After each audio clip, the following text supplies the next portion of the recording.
ನನ್ನ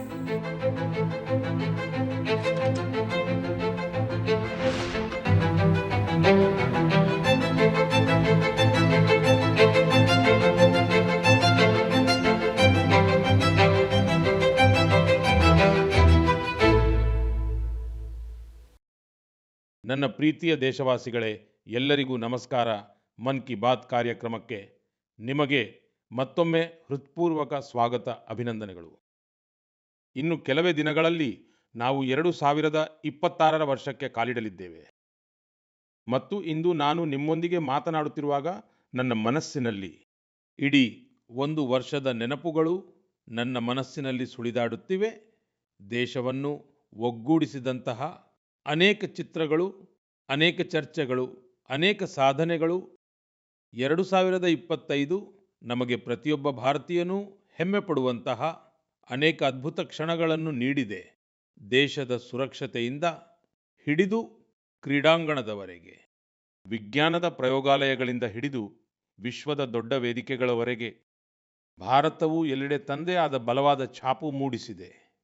ಈ ವರ್ಷ ನಡೆದ ಆಪರೇಷನ್ ಸಿಂಧೂರ್ ಪ್ರತಿಯೊಬ್ಬ ಭಾರತೀಯನಿಗೆ ಹೆಮ್ಮೆಯ ಸಂಕೇತವಾಯಿತು. ಇಡೀ ಜಗತ್ತು ಅತ್ತ ಸ್ಪಷ್ಟವಾಗಿ ನೋಡಿದೆ. ಇಂದಿನ ಭಾರತವು ತನ್ನ ಸುರಕ್ಷತೆಯ ವಿಷಯದಲ್ಲಿ ಯಾವುದೇ ರಾಜಿ ಮಾಡಿಕೊಳ್ಳುವುದಿಲ್ಲ. ಆಪರೇಷನ್ ಸಿಂಧೂರ್ ಸಮಯದಲ್ಲಿ ದೇಶದ ಮೂಲೆ ಮೂಲೆಯಿಂದಲೂ ಭಾರತ ಮಾತೆಯ ಬಗ್ಗೆ ಪ್ರೀತಿ ಮತ್ತು ಸಮರ್ಪಣೆಯ ಅದ್ಭುತ ಚಿತ್ರಗಳು ಹೊರಬಂದವು. ತಮ್ಮದೇ ಆದ ರೀತಿಯಲ್ಲಿ ತಮ್ಮ ಭಾವನೆಗಳನ್ನು ವ್ಯಕ್ತಪಡಿಸಿದರು. ಸ್ನೇಹಿತರೆ, ಇದೇ ರೀತಿಯ ಉತ್ಸಾಹವು ಆಗಲೂ ಕಂಡುಬಂದಿತ್ತು. ಯಾವಾಗ ವಂದೇ ಮಾತರಂಗೆ 105 ವರ್ಷಗಳು ಪೂರ್ಣಗೊಂಡವೋ, ನಾನು ನಿಮ್ಮಲ್ಲಿ #ವಂದೇ ಮಾತರಂ 150 ಜೊತೆಗೆ ನಿಮ್ಮ ಸಂದೇಶ ಮತ್ತು ಸಲಹೆಗಳನ್ನು ಕಳುಹಿಸುವಂತೆ ಕೋರಿದ್ದೆ. ದೇಶವಾಸಿಗಳು ಈ ಅಭಿಯಾನದಲ್ಲಿ ಅತ್ಯಂತ ಉತ್ಸಾಹದಿಂದ ಭಾಗವಹಿಸಿದರು. ಸ್ನೇಹಿತರೆ, 2025 ಕ್ರೀಡೆಯ ದೃಷ್ಟಿಯಿಂದಲೂ ಒಂದು ಸ್ಮರಣೀಯ ವರ್ಷವಾಗಿತ್ತು. ನಮ್ಮ ಪುರುಷರ ಕ್ರಿಕೆಟ್ ತಂಡವು ಐಸಿಸಿ ಚಾಂಪಿಯನ್ಸ್ ಟ್ರೋಫಿ ಗೆದ್ದಿತು. ಮಹಿಳಾ ಕ್ರಿಕೆಟ್ ತಂಡವು ಮೊದಲ ಬಾರಿಗೆ ವಿಶ್ವಕಪ್ ಅನ್ನು ತನ್ನದಾಗಿಸಿಕೊಂಡಿತು. ಭಾರತದ ಹೆಣ್ಣುಮಕ್ಕಳು ವಿಮೆನ್ಸ್ ಬ್ಲೈಂಡ್ 22 ವಿಶ್ವಕಪ್ ಗೆಲ್ಲು ಮೂಲಕ ಇತಿಹಾಸವನ್ನು ಸೃಷ್ಟಿಸಿದರು. ಏಷ್ಯಾ ಕಪ್ T20 ಯಲ್ಲೂ ಕೂಡ ತ್ರಿವರ್ಣ ಧ್ವಜ ಹಾರಾಡಿತು. ವಿಶ್ವ ಚಾಂಪಿಯನ್ಶಿಪ್ ನಲ್ಲಿ ಪ್ಯಾರಾ ಅಥ್ಲೀಟ್ಗಳು ಅನೇಕ ಪದಕಗಳನ್ನು ಗೆದ್ದರು. ಯಾವುದೇ ಅಡೆತಡೆಯೂ ಅವರ ಧೈರ್ಯವನ್ನು ತಡೆಯಲು ಸಾಧ್ಯವಿಲ್ಲ ಎಂದು ಅವರು ಸಾಬೀತುಪಡಿಸಿದರು. ವಿಜ್ಞಾನ ಮತ್ತು ಬಾಹ್ಯಾಕಾಶ ಕ್ಷೇತ್ರದಲ್ಲಿಯೂ ಭಾರತವು ದೊಡ್ಡ ಜಿಗಿತವನ್ನು ಸಾಧಿಸಿದೆ. ಶುಭಾಂಶು ಶುಕ್ಲಾ ಅವರು ಇಂಟರ್ನ್ಯಾಷನಲ್ ಸ್ಪೇಸ್ ಸ್ಟೇಷನ್ ತಲುಪುವಲ್ಲಿ ಮೊದಲ ಭಾರತೀಯರಾದರು. ಪರಿಸರ ಸಂರಕ್ಷಣೆ ಮತ್ತು ವನ್ಯಜೀವಿಗಳ ಸಂಬಂಧಿಸಿದ ಅನೇಕ ಪ್ರಯತ್ನಗಳು ಕೂಡ 2025ರ ಒಂದು ಹೆಗ್ಗುರುತಾದವು. ಭಾರತದಲ್ಲಿ ಚಿರತೆಗಳ ಸಂಖ್ಯೆಯು ಈಗ 30ಕ್ಕಿಂತಲೂ ಹೆಚ್ಚಾಗಿದೆ. 2025ರಲ್ಲಿ ಶ್ರದ್ಧೆ, ಸಂಸ್ಕೃತಿ ಮತ್ತು ಭಾರತದ ಅದ್ವಿತೀಯ ಪರಂಪರೆ ಇವೆಲ್ಲವೂ ಒಟ್ಟಿಗೆ ಕಂಡುಬಂದವು. ಈ ವರ್ಷದ ಆರಂಭದಲ್ಲಿ ಪ್ರಯಾಗ್ರಾಜ್ ಮಹಾಕುಂಭದ ಭವ್ಯ ಆಯೋಜನೆಯು ಇಡೀ ಜಗತ್ತನ್ನೇ ಬೆರಗುಗೊಳಿಸಿತು. ಹಾಗೆಯೇ ವರ್ಷಾಂತ್ಯದಲ್ಲಿ ಅಯೋಧ್ಯೆಯ ರಾಮ ಮಂದಿರದ ಮೇಲಿನ ಧ್ವಜಾರೋಹಣವು ಭಾರತೀಯರನ್ನು ಹೆಮ್ಮೆಯಿಂದ ಬೀಗುವಂತೆ ಮಾಡಿತು. ಸ್ವದೇಶಿಯ ಬಗ್ಗೆಯೂ ಜನರ ಉತ್ಸಾಹವು ಸ್ಪಷ್ಟವಾಗಿ ಗೋಚರಿಸಿತು.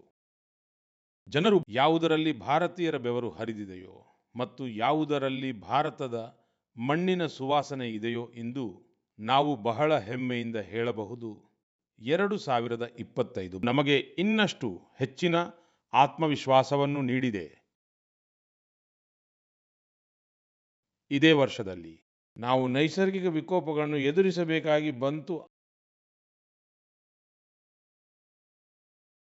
ಈಗ ದೇಶವು 2026ನಲ್ಲಿ ಹೊಸ ಭರವಸೆಗಳೊಂದಿಗೆ ಮುನ್ನವಾಗಿ ಸಿದ್ಧವಾಗಿದೆ. ನನ್ನ ಪ್ರೀತಿಯ ದೇಶವಾಸಿಗಳೇ, ಇಂದು ಜಗತ್ತು ಭಾರತವನ್ನು ಬಹಳ ಭರವಸೆಯಿಂದ ನೋಡುತ್ತಿದೆ. ಭಾರತದ ಮೇಲಿನ ಈ ಭರವಸೆಗೆ ಅತಿ ದೊಡ್ಡ ಕಾರಣ ನಮ್ಮ ಯುವ ಶಕ್ತಿ. ವಿಜ್ಞಾನ ಕ್ಷೇತ್ರದಲ್ಲಿ ನಮ್ಮ ಮಹತ್ವದ ಸಾಧನೆಗಳು, ಹೊಸ ಇನ್ನೋವೇಷನ್ಗಳು, ತಂತ್ರಜ್ಞಾನದ ವಿಸ್ತರಣೆಯಿಂದಾಗಿ ಜಗತ್ತಿನಾದ್ಯಂತ ಇರುವ ದೇಶಗಳು ಬಹಳ ಪ್ರಭಾವಿತವಾಗಿವೆ. ಸ್ನೇಹಿತರೆ, ಭಾರತದ ಯುವಕರಲ್ಲಿ ಯಾವಾಗಲೂ ಹೊಸದನ್ನು ಮಾಡುವ ಹುಮ್ಮಸ್ಸು ಇದೆ. ಅಷ್ಟೇ ಜಾಗೃತರಾಗಿಯೂ ಇದ್ದಾರೆ. ನನ್ನ ದೇಶದ ಯುವ ಸ್ನೇಹಿತರು ಅನೇಕ ಬಾರಿ ನನ್ನನ್ನು ಕೇಳುತ್ತಾರೆ, ನೇಷನ್ ಬಿಲ್ಡಿಂಗ್‌ನಲ್ಲಿ ಹೇಗೆ ಹೆಚ್ಚಿಸಬಹುದು? ಅವರು ತಮ್ಮ ಐಡಿಯಾಗಳನ್ನು ಹೇಗೆ ಶೇರ್ ಮಾಡಬಹುದು? ಅನೇಕ ಯುವ ಸ್ನೇಹಿತರು ಕೇಳುತ್ತಾರೆ ನನ್ನ ಮುಂದೆ ಅವರು ತಮ್ಮ ಐಡಿಯಾಗಳ ಪ್ರೆಸೆಂಟೇಷನ್ ಅನ್ನು ಹೇಗೆ ನೀಡಬಹುದು? ನಮ್ಮ ಯುವ ಸ್ನೇಹಿತರ ಈ ಕುತೂಹಲಕ್ಕೆ ಒಂದು ಸಮಾಧಾನವಿದೆ. Viksit Bharat young leaders dialogue. ಕಳೆದ ವರ್ಷ ಇದರ ಮೊದಲ ಆವೃತ್ತಿ ನಡೆದಿತ್ತು. ಈಗ ಕೆಲವು ದಿನಗಳ ನಂತರ ಅದರ 2ನೇ ಆವೃತ್ತಿ ನಡೆಯಲಿದೆ. ಮುಂದಿನ ತಿಂಗಳ 12ನೇ ತಾರೀಖಿನಂದು ಸ್ವಾಮಿ ವಿವೇಕಾನಂದ ಅವರ ಜಯಂತಿಯ ಸಂದರ್ಭದಲ್ಲಿ ರಾಷ್ಟ್ರೀಯ ಯುವ ದಿನವನ್ನು ಸಹ ಆಚರಿಸಲಾಗುವುದು. ಇದೇ ವಿಶೇಷ ದಿನದಂದು ಯಂಗ್ ಲೀಡರ್ಸ್ ಡೈಲಾಗ್ ಅನ್ನು ಕೂಡ ಆಯೋಜಿಸಲಾಗುವುದು ಮತ್ತು ನಾನು ಕೂಡ ಇದರಲ್ಲಿ ಖಂಡಿತವಾಗಿಯೂ ಭಾಗವಹಿಸಲಿದ್ದೇನೆ. ಇದರಲ್ಲಿ ನಮ್ಮ ದೇಶದ ಯುವಕರು ಇನ್ನೋವೇಷನ್, ಫಿಟ್ನೆಸ್, ಸ್ಟಾರ್ಟ್ಅಪ್ ಮತ್ತು ಅಗ್ರಿಕಲ್ಚರ್ ನಂತಹ ಮಹತ್ವಪೂರ್ಣ ವಿಷಯಗಳ ಬಗ್ಗೆ ತಮ್ಮ ಐಡಿಯಾಗಳನ್ನು ಹಂಚಿಕೊಳ್ಳಲಿದ್ದಾರೆ. ನಾನು ಈ ಕಾರ್ಯಕ್ರಮದ ಬಗ್ಗೆ ಬಹಳ ಉತ್ಸುಕನಾಗಿದ್ದೇನೆ. ಸ್ನೇಹಿತರೆ, ನನಗೆ ಇದನ್ನು ನೋಡಿ ಸಂತೋಷವಾಯಿತು. ಏಕೆಂದರೆ ಈ ಕಾರ್ಯಕ್ರಮದಲ್ಲಿ ನಮ್ಮ ಯುವಕರ ಭಾಗವಹಿಸುವಿಕೆ ಹೆಚ್ಚಾಗುತ್ತಿದೆ. ಕೆಲವು ದಿನಗಳ ಹಿಂದೆಯಷ್ಟೇ ಇದಕ್ಕೆ ಸಂಬಂಧಿಸಿದ ಒಂದು ಕ್ವಿಜ್ ಕಾಂಪಿಟಿಷನ್ ನಡೆಯಿತು. ಇದರಲ್ಲಿ 50 ಲಕ್ಷಕ್ಕೂ ಅಧಿಕ ಯುವಕರು ಭಾಗವಹಿಸಿದ್ದರು. ಒಂದು ಪ್ರಬಂಧ ಸ್ಪರ್ಧೆಯೂ ನಡೆಯಿತು. ಇದರಲ್ಲಿ ವಿದ್ಯಾರ್ಥಿಗಳು ವಿವಿಧ ವಿಷಯಗಳ ಬಗ್ಗೆ ತಮ್ಮ ಅನಿಸಿಕೆಗಳನ್ನು ವ್ಯಕ್ತಪಡಿಸಿದರು.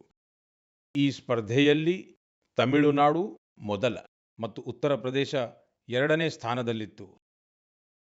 ಸ್ನೇಹಿತರೆ, ಇಂದು ದೇಶದೊಳಗೆ ಯುವಕರಿಗೆ ಪ್ರತಿಭೆ ಪ್ರದರ್ಶಿಸಲು ಹೊಸ ಹೊಸ ಅವಕಾಶಗಳು ಸಿಗುತ್ತಿವೆ. ಇಂತಹ ಅನೇಕ ವೇದಿಕೆಗಳು ಅಭಿವೃದ್ಧಿಯಾಗುತ್ತಿವೆ. ಅಲ್ಲಿ ಯುವಕರು ತಮ್ಮ ಯೋಗ್ಯತೆ ಮತ್ತು ಆಸಕ್ತಿಗೆ ಅನುಗುಣವಾಗಿ ತಮ್ಮ ಟ್ಯಾಲೆಂಟ್ ಪ್ರದರ್ಶಿಸಬಹುದು. ಅಂತಹದ್ದೇ ಒಂದು ಅದ್ಭುತ ಪ್ಲಾಟ್ಫಾರ್ಮ್ ಸ್ಮಾರ್ಟ್ ಇಂಡಿಯಾ ಹ್ಯಾಕಥಾನ್. ಐಡಿಯಾಗಳು ಆಕ್ಷನ್ ಆಗಿ ಬದಲಾಗುವ ಮತ್ತೊಂದು ಮಾಧ್ಯಮವಾಗಿದೆ. ಸ್ನೇಹಿತರೆ, ಸ್ಮಾರ್ಟ್ ಇಂಡಿಯಾ ಹ್ಯಾಕಥಾನ್ 2025ರ ಸಮಾಪನವು ಇದೇ ತಿಂಗಳು ಯಶಸ್ವಿಯಾಗಿ ನಡೆದಿದೆ. ಈ ಹ್ಯಾಕಥಾನ್ ಸಮಯದಲ್ಲಿ 80ಕ್ಕೂ ಹೆಚ್ಚು ಸರ್ಕಾರಿ ಇಲಾಖೆಗಳ 270ಕ್ಕೂ ಹೆಚ್ಚು ಸಮಸ್ಯೆಗಳ ಮೇಲೆ ವಿದ್ಯಾರ್ಥಿಗಳು ಕೆಲಸ ಮಾಡಿದರು.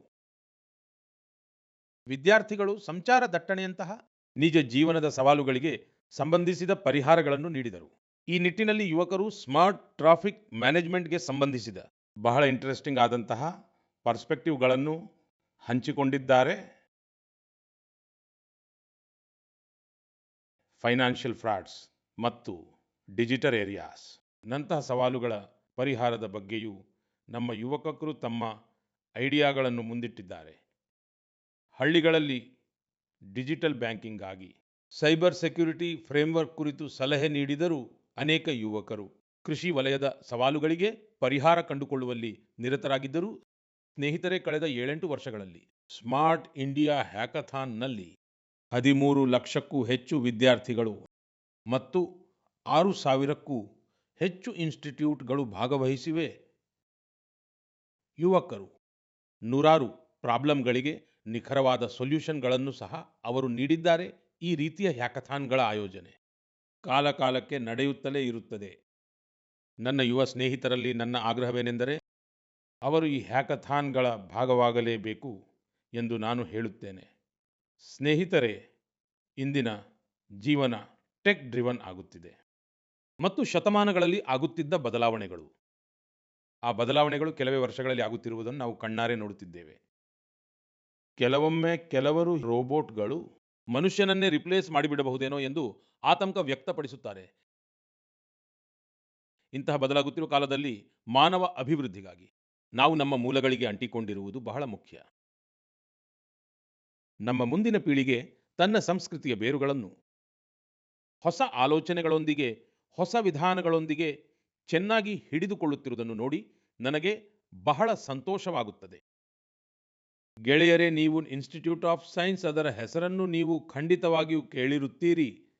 ಸಂಶೋಧನೆ ಮತ್ತು ನಾವೀನ್ಯತೆ ಈ ಸಂಸ್ಥೆಯ ಒಂದು ಮುಖ್ಯ ಗುರುತಾಗಿದೆ. ಕೆಲವು ವರ್ಷಗಳ ಹಿಂದೆ ಅಲ್ಲಿನ ಕೆಲವು ವಿದ್ಯಾರ್ಥಿಗಳು ಅಧ್ಯಯನ ಮತ್ತು ಸಂಶೋಧನೆಯ ನಡುವೆ ಸಂಗೀತಕ್ಕೂ ಜಾಗವಿರಬೇಕು ಎಂದು ಭಾವಿಸಿದರು. ಇಲ್ಲಿಂದಲೇ ಒಂದು ಸಣ್ಣ ಸಂಗೀತ ತರಗತಿ ಪ್ರಾರಂಭವಾಯಿತು. ದೊಡ್ಡ ವೇದಿಕೆಯೂ ಇರಲಿಲ್ಲ, ದೊಡ್ಡ ಬಜೆಟ್ ಕೂಡ ಇರಲಿಲ್ಲ. ನಿಧಾನವಾಗಿ ಈ ಉಪಕ್ರಮವು ಬೆಳೆಯುತ್ತಾ ಹೋಯಿತು ಮತ್ತು ಇಂದು ನಾವು ಇದನ್ನು ಗೀತಾಂಜಲಿ IISC ಎಂಬ ಹೆಸರಿನಿಂದ ಕರೆಯುತ್ತೇವೆ. ಇದು ಈಗ ಕೇವಲ ಒಂದು ತರಗತಿಯಲ್ಲ, ಕ್ಯಾಂಪಸ್ನ ಸಾಂಸ್ಕೃತಿಕ ಕೇಂದ್ರವಾಗಿದೆ. ಇಲ್ಲಿ ಹಿಂದೂಸ್ತಾನಿ ಶಾಸ್ತ್ರೀಯ ಸಂಗೀತವಿದೆ, ಜನಪದ ಸಂಪ್ರದಾಯಗಳಿವೆ, ಶಾಸ್ತ್ರೀಯ ಪ್ರಕಾರಗಳಿವೆ. ವಿದ್ಯಾರ್ಥಿಗಳು ಇಲ್ಲಿ ಒಟ್ಟಿಗೆ ಕುಳಿತು ಅಭ್ಯಾಸ ಮಾಡುತ್ತಾರೆ. ಪ್ರೊಫೆಸರ್ಗಳು ಜೊತೆಗೂಡುತ್ತಾರೆ, ಅವರ ಕುಟುಂಬದವರು ಸೇರುತ್ತಾರೆ. ಇಂದು 200ಕ್ಕೂ ಹೆಚ್ಚು ಜನರು ಇದರೊಂದಿಗೆ ಸಂಪರ್ಕ ಹೊಂದಿದ್ದಾರೆ. ಮತ್ತು ವಿಶೇಷವೆಂದರೆ ವಿದೇಶಕ್ಕೆ ಹೋದವರು ಕೂಡ ಆನ್ಲೈನ್ನಲ್ಲಿ ಸಂಪರ್ಕ ಹೊಂದುವ ಮೂಲಕ ಈ ಗುಂಪಿನೊಂದಿಗೆ ಸಂಬಂಧವನ್ನು ಉಳಿಸಿಕೊಂಡಿದ್ದಾರೆ. ಸ್ನೇಹಿತರೆ, ತಮ್ಮ ಬೇರುಗಳೊಂದಿಗೆ ಸಂಪರ್ಕದಲ್ಲಿರಲು ಮಾಡುವ ಪ್ರಯತ್ನಗಳು ಕೇವಲ ಭಾರತಕ್ಕೆ ಸೀಮಿತವಾಗಿಲ್ಲ. ವಿಶ್ವದ ವಿವಿಧ ಮೂಲೆಗಳಲ್ಲಿ ನೆಲೆಸಿರುವ ಭಾರತೀಯರು ಕೂಡ ತಮ್ಮ ಪಾತ್ರವನ್ನು ನಿರ್ವಹಿಸುತ್ತಿದ್ದಾರೆ.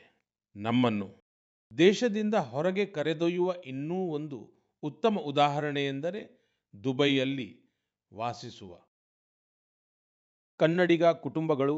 ನಮ್ಮ ಮಕ್ಕಳು ಟೆಕ್ ವರ್ಲ್ಡ್ನಲ್ಲಿ ಮುಂದೆ ಸಾಗುತ್ತಿದ್ದಾರೆ. ಆದರೆ ಅವರು ತಮ್ಮ ಭಾಷೆಯಿಂದ ದೂರವಾಗುತ್ತಿದ್ದಾರೆಯೇ? ಇಲ್ಲಿಂದಲೇ ಕನ್ನಡ ಪಾಠಶಾಲೆ ಎಂಬ ಒಂದು ಅದ್ಭುತ ಪ್ರಯತ್ನವು ಜನ್ಮ ತಾಳಿತು. ಇಲ್ಲಿ ಮಕ್ಕಳಿಗೆ ಕನ್ನಡವನ್ನು ಓದಲು, ಬರೆಯಲು ಮತ್ತು ಮಾತನಾಡಲು ಕಲಿಸಲಾಗುತ್ತದೆ. ಇಂದು ಇದರಿಂದ 1,000ಕ್ಕೂ ಹೆಚ್ಚು ಮಕ್ಕಳು ಸಂಪರ್ಕ ಹೊಂದಿದ್ದಾರೆ. ನಿಜಕ್ಕೂ ಕನ್ನಡ ನಾಡು ನುಡಿ ನಮ್ಮ ಹೆಮ್ಮೆ. ಮತ್ತು ಕನ್ನಡದ ಭೂಮಿ ಮತ್ತು ನಮ್ಮ ಸುಂದರ ಭಾಷೆ ನಮ್ಮ ಹೆಮ್ಮೆ. ಗೆಳೆಯರೇ, ಮನಸ್ಸಿದ್ದರೆ ಮಾರ್ಗ ಎಂಬ ಒಂದು ಹಳೆಯ ಮಾತಿದೆ.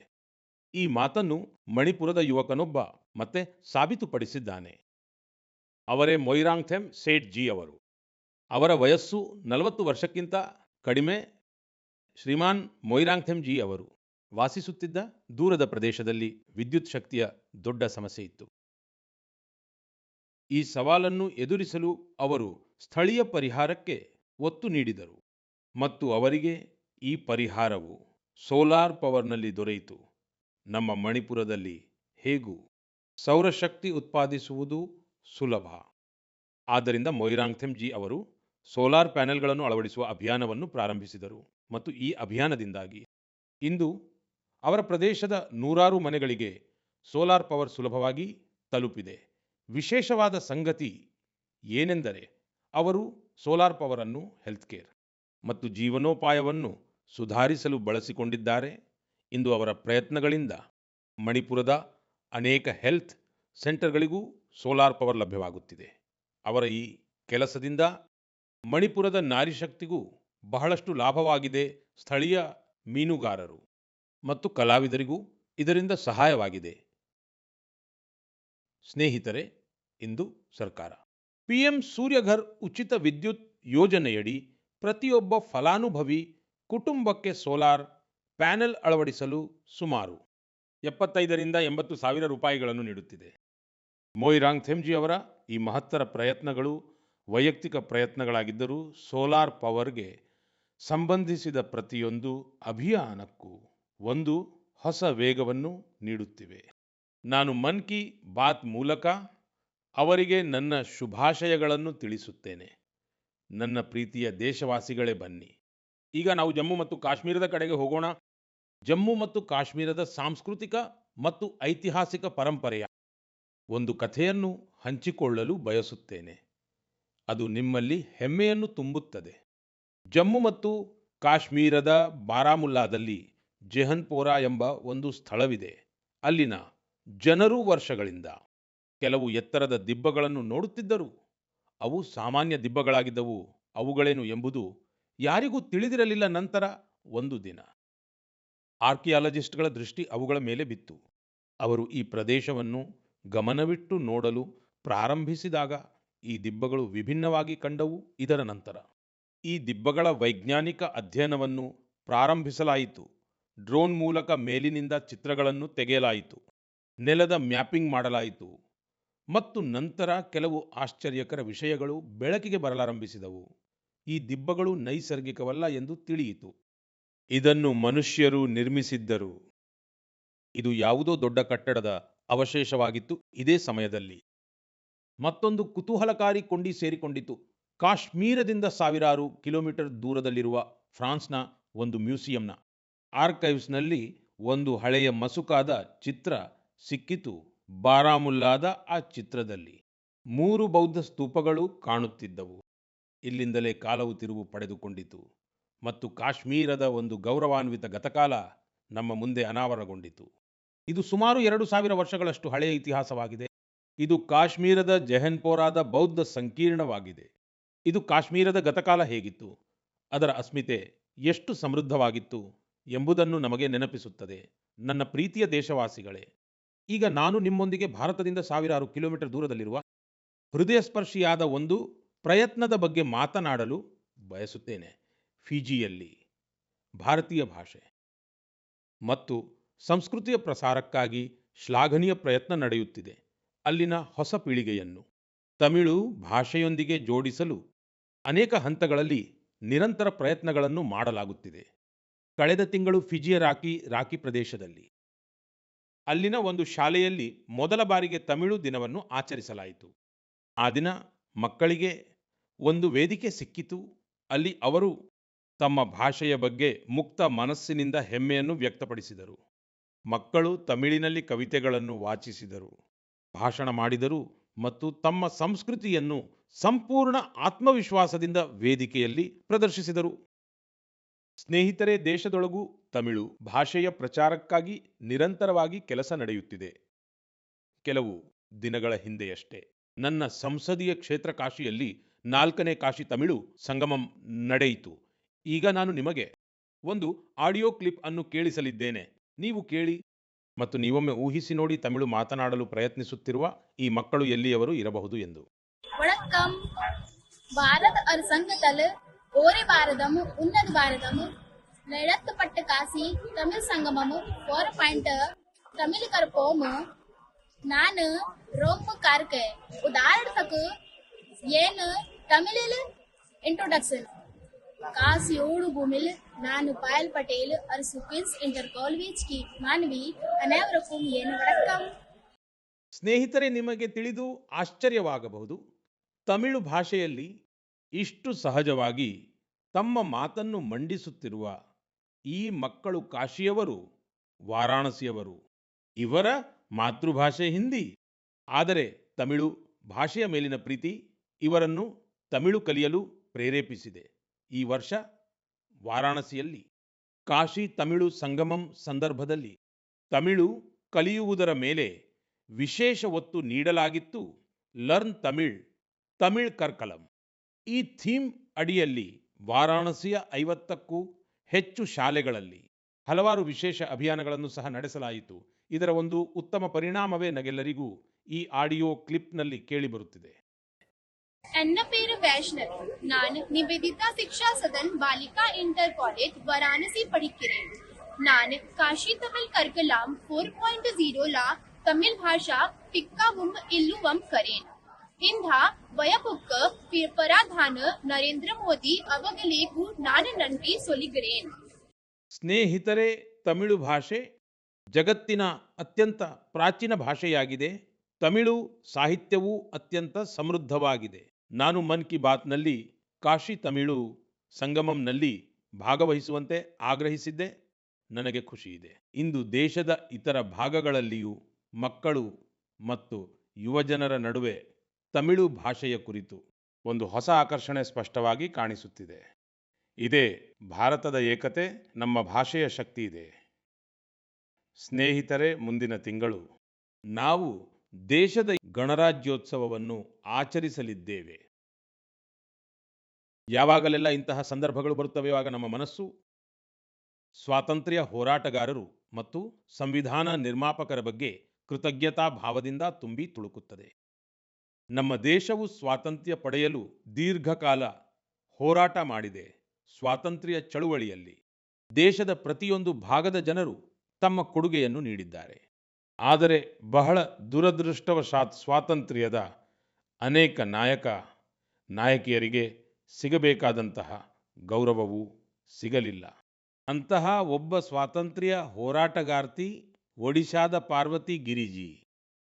ಜನವರಿ 2026ರಲ್ಲಿ ಅವರ ಜನ್ಮಶತಮಾನೋತ್ಸವವನ್ನು ಆಚರಿಸಲಾಗುತ್ತದೆ. ಅವರು 16 ವರ್ಷ ವಯಸ್ಸಿನಲ್ಲಿ ಭಾರತ ಬಿಟ್ಟು ತೊಲಗಿ ಚಳುವಳಿಯಲ್ಲಿ ಭಾಗವಹಿಸಿದ್ದರು. ಸ್ನೇಹಿತರೆ, ಸ್ವಾತಂತ್ರ್ಯ ಚಳುವಳಿಯ ನಂತರ ಪಾರ್ವತಿ ಗಿರಿಜಿ ಅವರು ತಮ್ಮ ಜೀವನವನ್ನು ಸಮಾಜ ಸೇವೆ ಮತ್ತು ಬುಡಕಟ್ಟು ಕಲ್ಯಾಣಕ್ಕೆ ಸಮರ್ಪಿಸಿದ್ದರು. ಅವರು ಅನೇಕ ಅನಾಥಾಶ್ರಮಗಳನ್ನು ಕೂಡ ಸ್ಥಾಪನೆ ಮಾಡಿದರು. ಅವರ ಸ್ಫೂರ್ತಿದಾಯಕವಾದ ಜೀವನವು ಪ್ರತಿಯೊಂದು ಪೀಳಿಗೆಗೂ ಮಾರ್ಗದರ್ಶನ ನೀಡುತ್ತಲೇ ಇರುತ್ತದೆ. હું પાર્વતી ગિરિજીକୁ શ્રદ્ધાંજલિ અર્પણ કરું છું. ಸ್ನೇಹಿತರೆ, ಇದು ನಮ್ಮ ಜವಾಬ್ದಾರಿಯಾಗಿದೆ. ನಾವು ನಮ್ಮ ಪರಂಪರೆಯನ್ನು ಮರೆಯಬಾರದು. ನಾವು ಸ್ವಾತಂತ್ರ್ಯ ತಂದುಕೊಟ್ಟ ನಾಯಕಿಯರ ಮಹಾನ್ ಗಾಥೆಯನ್ನು ಮುಂದಿನ ಪೀಳಿಗೆಗೆ ತಲುಪಿಸಬೇಕು. ನಿಮಗೆ ನೆನಪಿರಬಹುದು, ನಮ್ಮ ಸ್ವಾತಂತ್ರ್ಯಕ್ಕೆ 75 ವರ್ಷಗಳು ಪೂರ್ಣಗೊಂಡಾಗ ಸರ್ಕಾರವು ಒಂದು ವಿಶೇಷ ವೆಬ್ಸೈಟ್ ಅನ್ನು ಸಿದ್ಧಪಡಿಸಿತ್ತು. ಇದರಲ್ಲಿ ಒಂದು ವಿಭಾಗವನ್ನು ಅನ್ಸಂಗ್ ಹೀರೋಸ್ಗೆ ಸಮರ್ಪಿಸಲಾಗಿತ್ತು.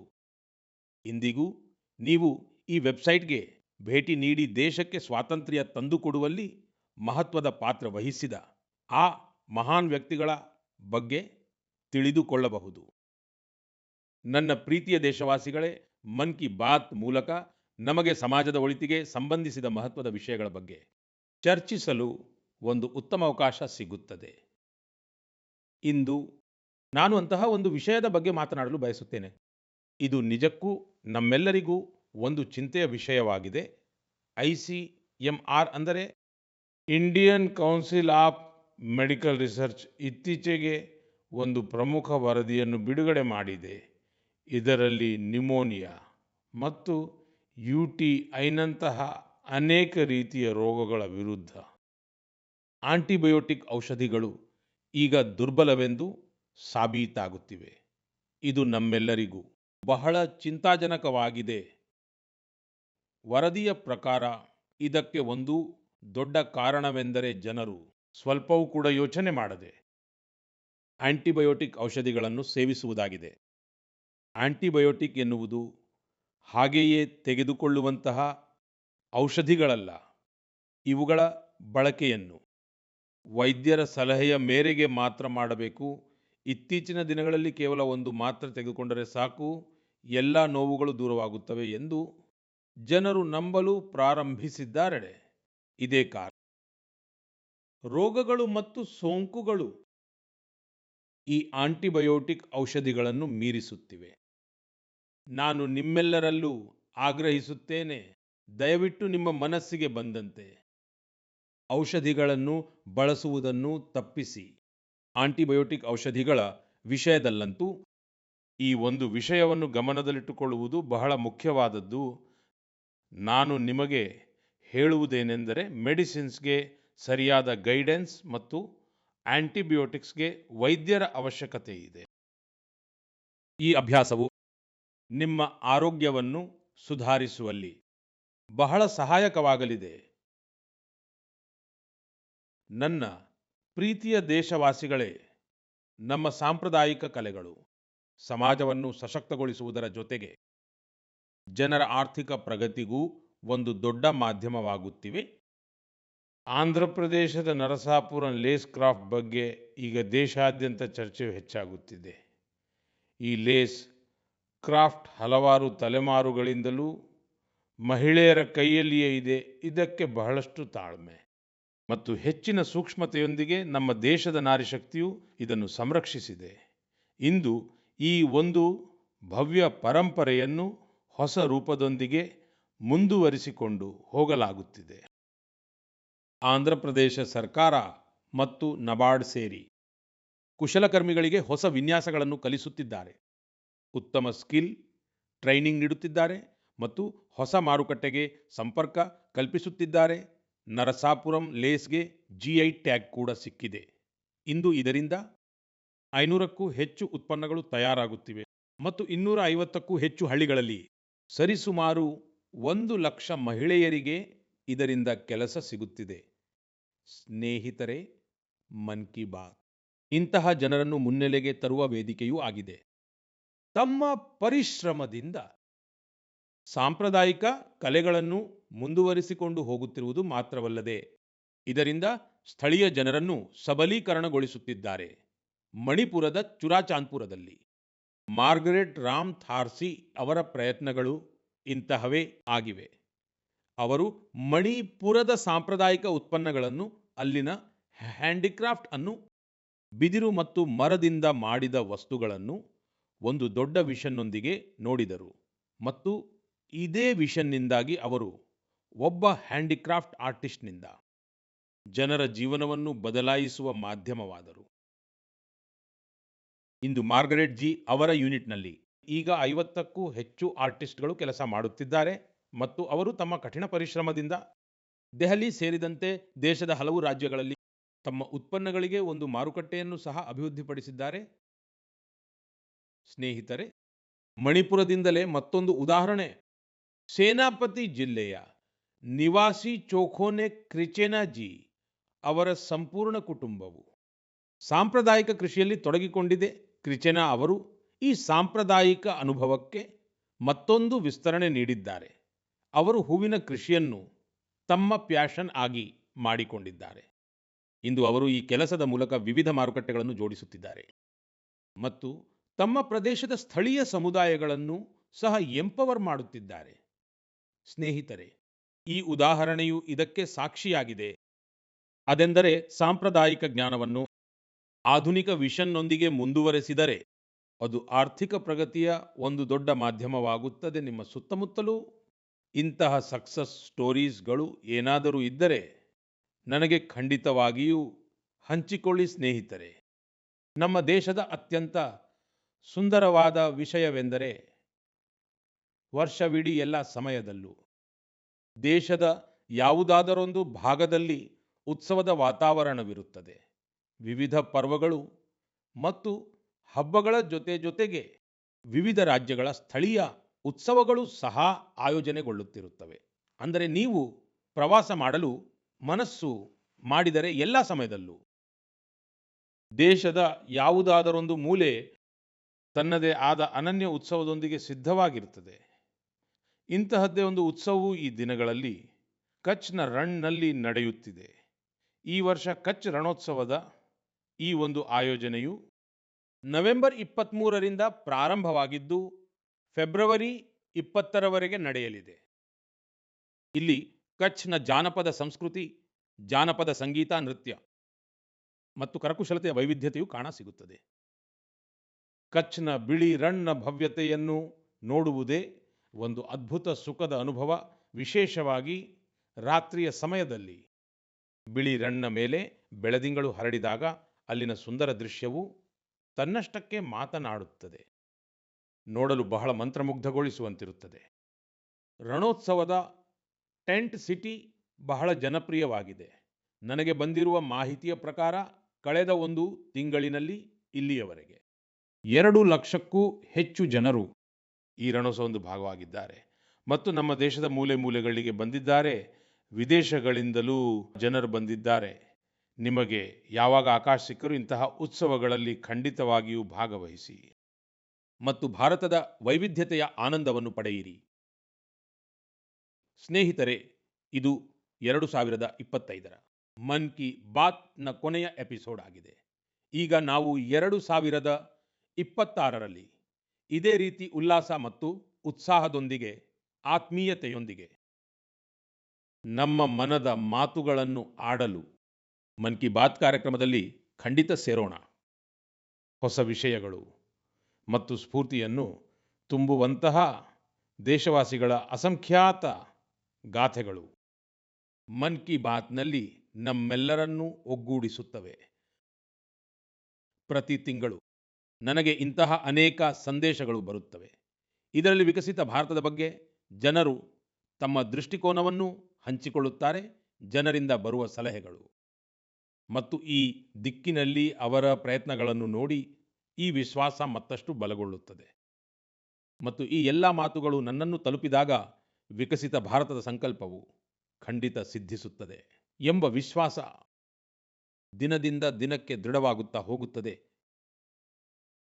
2026 ಇಸವಿ ಈ ಸಂಕಲ್ಪ ಸಿದ್ಧಿಯ ಯಾತ್ರೆಯಲ್ಲಿ ಒಂದು ಮಹತ್ವದ ಮೈಲಿಗಲ್ಲಾಗಲಿ.